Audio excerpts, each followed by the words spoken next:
adalah tempat untuk menyimpan data sementara ketika komputer atau laptop sedang dijalankan.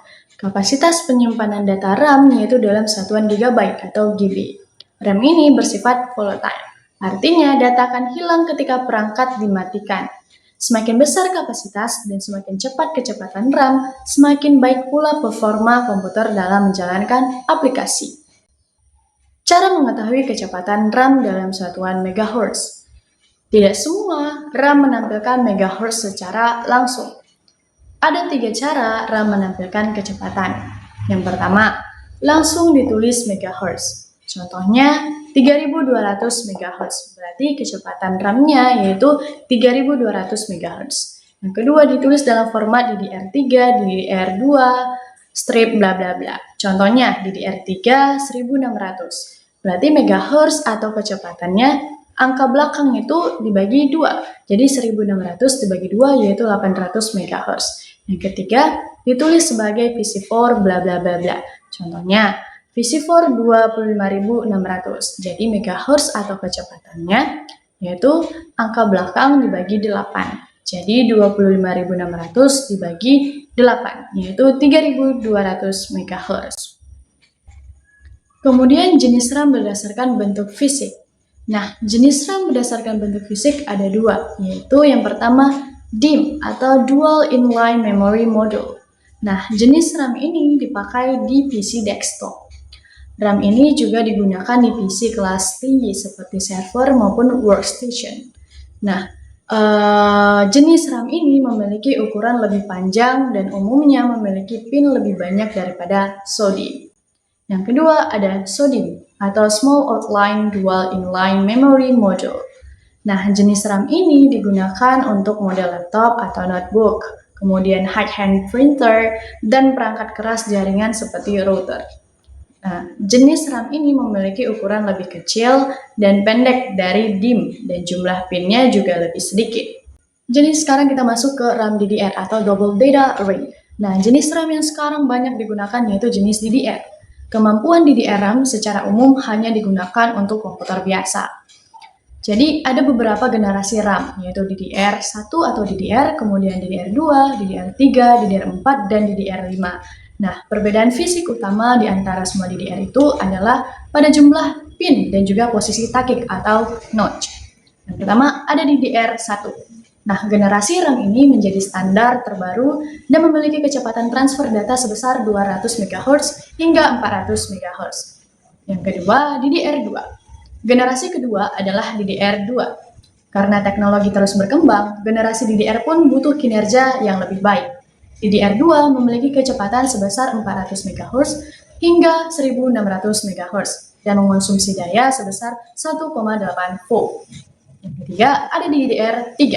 Untuk kecepatan transfernya, tipe DDR3 ini sudah mendukung kecepatan yang tinggi dari generasi sebelumnya, yaitu mencapai 2133 MHz. Sementara itu, jenis DDR3 menawarkan konsumsi listrik yang hemat sebesar 1,5 volt. Yang keempat ada DDR4. Nah, generasi RAM DDR4 merupakan generasi yang dirilis di tahun 2014 dan menghadirkan peningkatan dari DDR3. RAM DDR4 bekerja dengan kecepatan transfer data sebesar 2133 MHz hingga 3200 MHz. Dan DDR4 ini memiliki konsumsi daya jauh lebih berkurang, yaitu sebesar 1,2 volt. Yang kelima, ada DDR5. Kecepatan DDR5 yaitu 3200 sampai 6400 MHz dengan kecepatan transfer yaitu 37,2 GB per second-nya. Dan juga dia mengonsumsi daya sebesar 1,1 volt. Nah, sekarang kita akan membahas timing RAM. Apa itu timing RAM? Timing RAM adalah waktu tunda atau latensi yang dibutuhkan RAM untuk menjalankan perintah. Timing selalu terdiri dari 4 angka utama.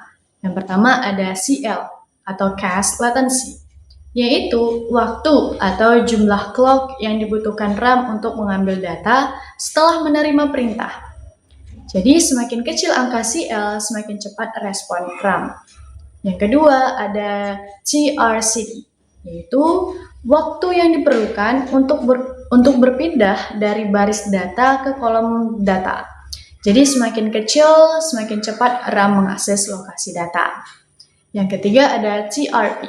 Nah, TRP ini adalah waktu yang diperlukan RAM untuk menutup baris lama sebelum membuka baris baru.